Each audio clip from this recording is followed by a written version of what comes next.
Nice. Well, we got some problems there, guys. Don't know what, but... What's going on, guys? How's it going? Good. Doing pretty good, man. Alright, so... Now I'm in the Uber. What we're going to do is head down to Rice. Then we're going to go pick up the rental and do our review on the 2018 Hyundai Elantra. It's not bad. Just make a U-turn at any time right here. The middle lane's a suicide lane with intentional 4 U-turns. Alright. So if you ever see one of those on the road again, you can always use that instead of trying to go up to a light. And that light is actually very annoying up there that they've added.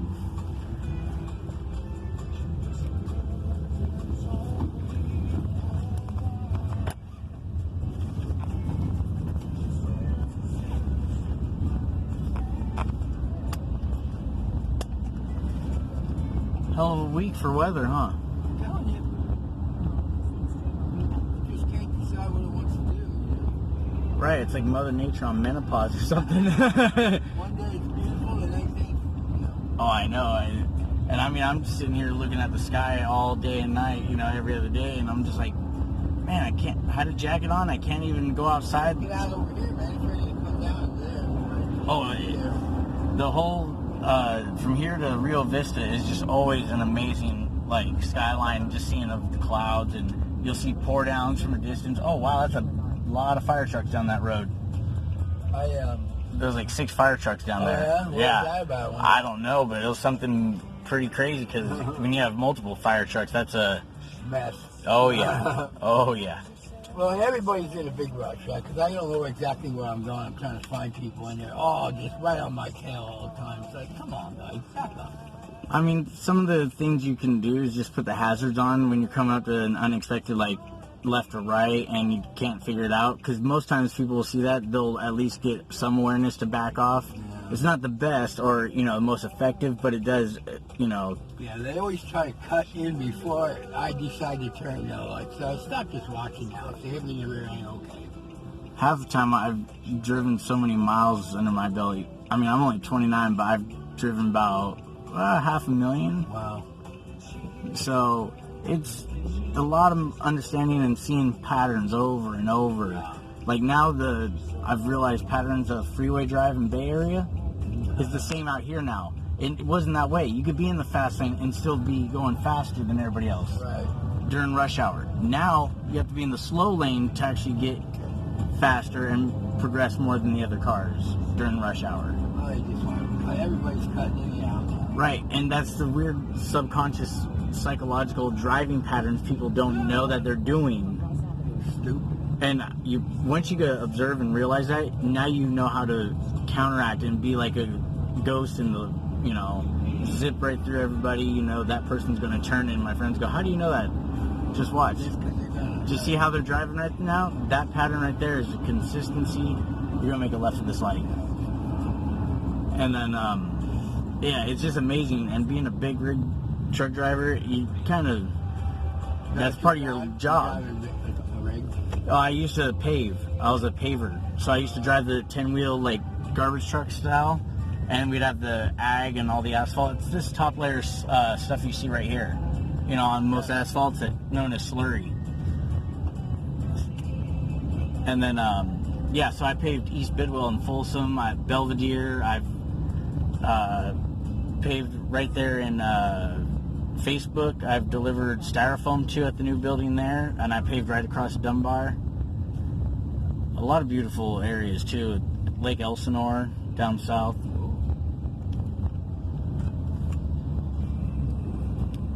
It should be after this little curve. There's 2 turns here, left and then a right. I just came out of here. Yeah, I just saw you on Harbor last. There's a trailer park up here somewhere. There's a few actually back in here. Like after you go up to this next little road, you make a right to those trailer homes. So somewhere right here, I think, is where they're at. Yep, right here. I see to the left, yeah. Excellent. Right here? Yeah, it's actually the building to your left. So. turn around? Or you good? I'm good. All right. I appreciate it, man. I'm good, man. Thank you very much. Drive safe. Those crazy drivers. Always. Take care. Alright. So I'll be back with you guys in a moment. I gotta make a phone call to have them come open the gate so I can get the Turo rental, and then we'll do the review very shortly. Sorry for this light and everything. It's been very bad, but we'll be back. Stay tuned. Okay, so now we got the key. We got it in the Hyundai. Oh, wait. Driver safeties. We got some things. Alright, let's just...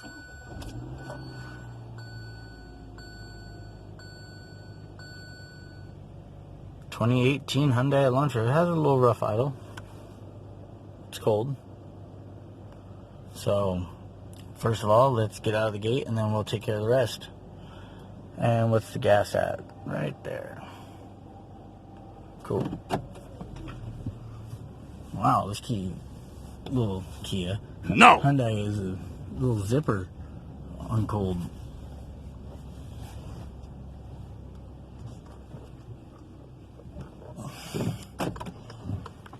Nice. Well, we got some problems there, guys. Don't know what, but some sort of accident. Stay tuned to find out.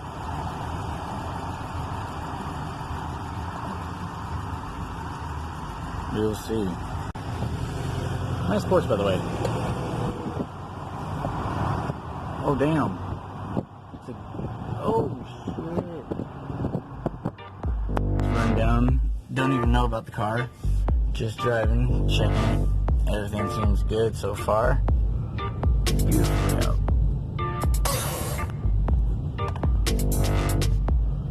So, we're all good to go. Turo, Hyundai Elantra. Oh no, it sounds fancy. But we'll be back later. We're going to now just get to feel the car and learn it first, and I'll be back to the review. One more thing. The gas on this is not bad. I gotta go back to this here. Let's do this real quick. Tire pressure's great. Where's it at? Right there. Average 14.6 because I've been driving a little more, but it's okay. I've improved on it, and overall, even in sport mode, it still is great as long as you're not trying to see how the car handles and operates. But nonetheless, I give it a good thumbs up. It's great. It's good. I'm going to see you guys later. Peace.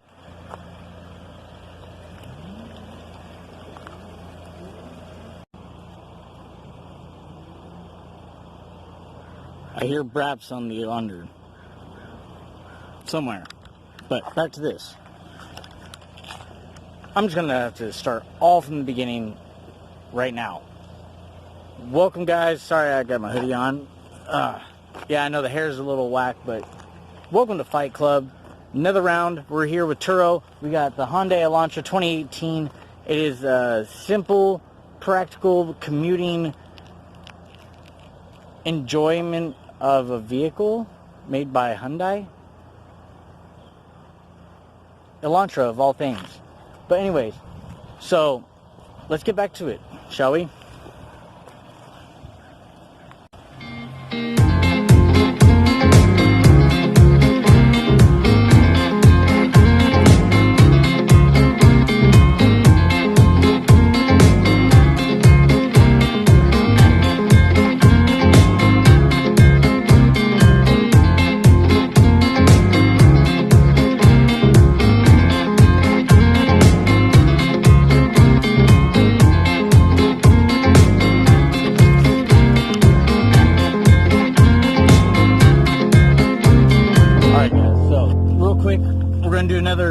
Quick little round on the Turo rental review, and brought to you by Fight Club, Johnny Fight. And so yeah, 2018 Kia No! Hyundai Elantra, and I'm going to keep the blooper in because I'm just being real. But they're both the same, but they're not. And it's weird, but that's another story to tell another day. But I just want to give you a little practical, if you're ever looking in the market for a vehicle to rent, buy, lease, etc., Hyundai Elantra might be the bang for the buck. I mean, overall, check this out. The steering wheel column, awesome. All the functions, features, simple, boom. Accessible, user-friendly. Love it.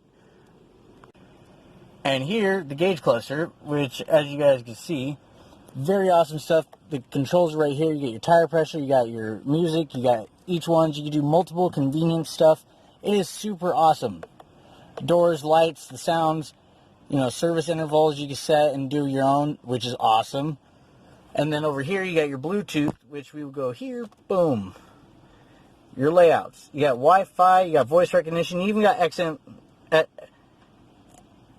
satellite radio, just put it that way. And Bluetooth is really great. The display is really neat on the features. You got illumination brightness, you got your modes for automatic, for daylight running, so when the daylight running lights kick on, then this dimmer and the whole illumination here will go with the daylight runnings, which is so cool. Because you can turn it off as well. So, really awesome. Voice recognition microphone right here next to your knob. This is a little odd though. This, I was trying to go for these knobs here to adjust the radio when it's up here, and it was weird. But it's getting used to. Nonetheless, it was still easy to use. Front and rear defrost. You got your little push-click hideaways with two, which is really awesome. I dig this right here. Because you get two 180 watt, 12 volts, and you get your auxiliary and USB all in one centerpiece here. And that's super cool. Now, back to the areas here. We're going to go to the trunk. The one take here we're doing is really great because, like I did with the last car on the Ford Fusion, this one is also a similar story. So if I try to reach, I really can't without getting my legs wet right now on this bumper. And that's a lot of room. It really is. I mean, I think I could fit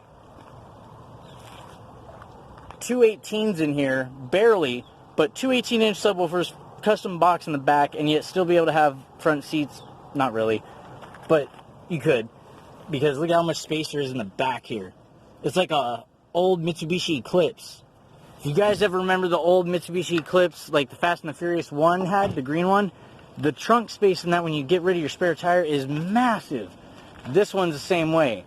I mean, yeah, it's really cool. Now, last but not least, I gotta show you where that hood latch is. It's weird. Again, a lot of weird things on this car because it has a similar latch to my S10 from the 2000s. Now, this motor's a little dirty, but I'm gonna let you know a little in on something. This one right here is the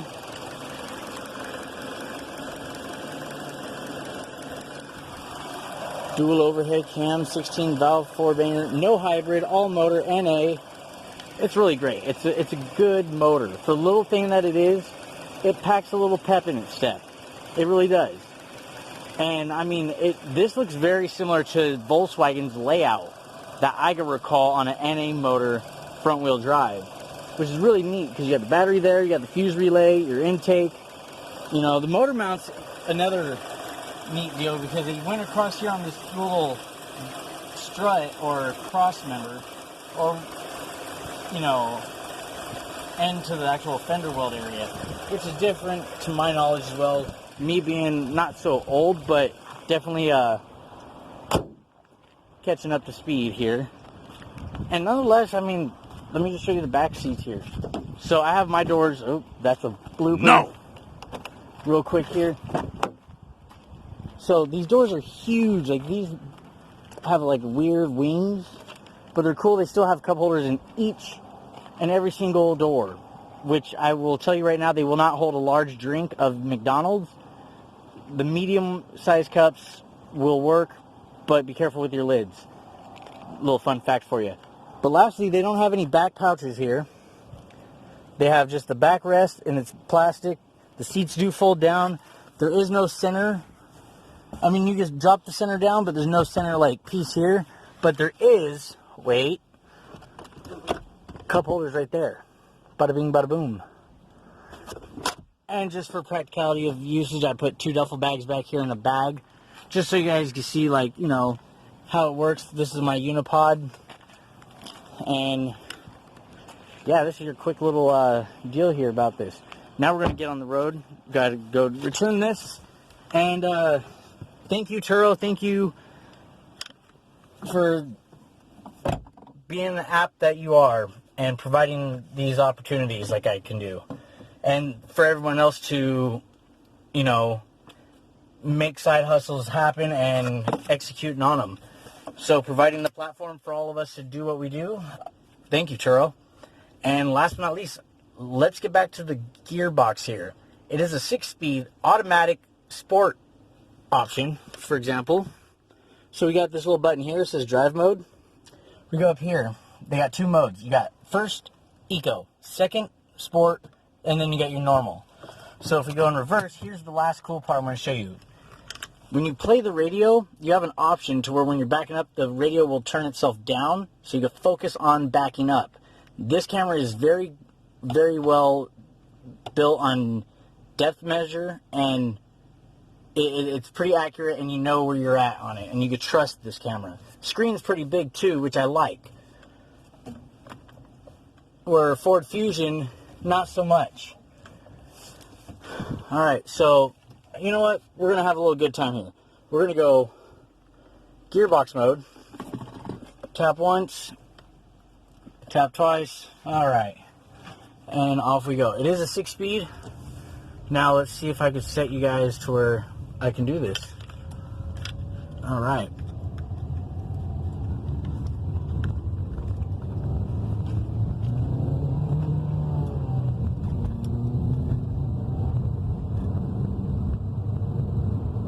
Now, just going up to about 4,200 RPM, just so you feel the pull throughout the motor where the torque range is. And, you know, for this little rough road, this thing's pretty smooth. It's not, like, overall smooth. It has some rigidity. You can hear it and feel it in the, you know, the floor and the chassis, or the shell. But I like how smooth it is for an Elantra. It is really good. I mean, I'm going over some of the rougher stuff, and it's comfy. The seats are comfortable. They're not too firm or sporty to where they're like bucket feel, but they're not too soft where you feel like you're in a Ford Taurus from back in the 90s. And overall, guys, I like it. I mean, now I'm going to come to a complete stop here real quick just so you guys can see this. Look at that. Where'd you look at that? Okay, with that said, get that view.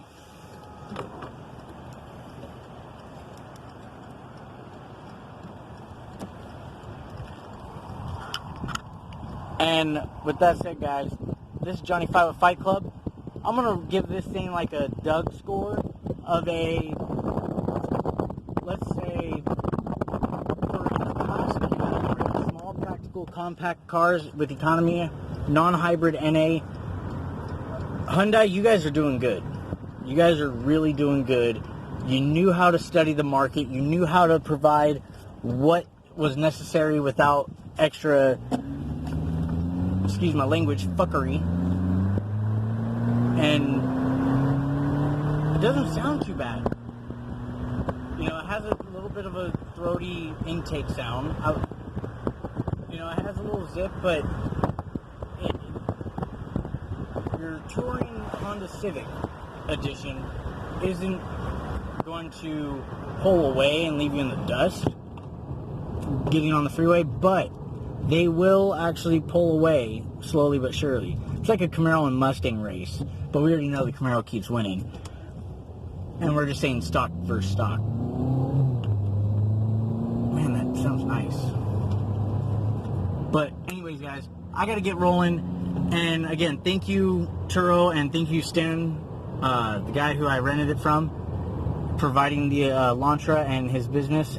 So it's an enjoyable car. I mean, for what it is, it's, you know, commuter, bang for the buck price of this. I'm not going to talk about price because if you want one, you can find them, and they're used. You know, and they're probably going to be about 20 grand or under. So nonetheless, guys, if you're in the market, doesn't matter. If you're, you know, looking for this class, forget the money value of it. If you're looking for this type of car, small, 4-door, but you need to, you know, get kids moved around, or dogs, or you need some trunk space to carry some equipment, it can do it. It's that practical. It is simply get shit done type of car. It's not for good looks. It's not for zazz and power, but it's to get shit done at the end of the day. You know, and difference from the Ford Fusion to this is a lot. There's a big difference between both these cars, but they both have simple networking dashes and consoles that I didn't think were going to be this user-friendly, to put it in words. And I mean, I use the Bluetooth. The Bluetooth works great.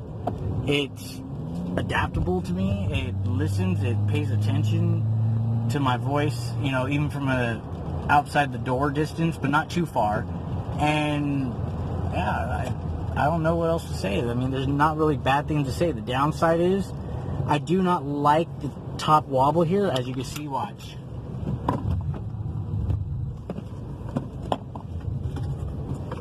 A lot of body roll. But again, it's not meant to do things aggressive like that. This is just a AB car. Get around. It's not that bad looking, but it is pretty... I say it's bland on the appeal in my book.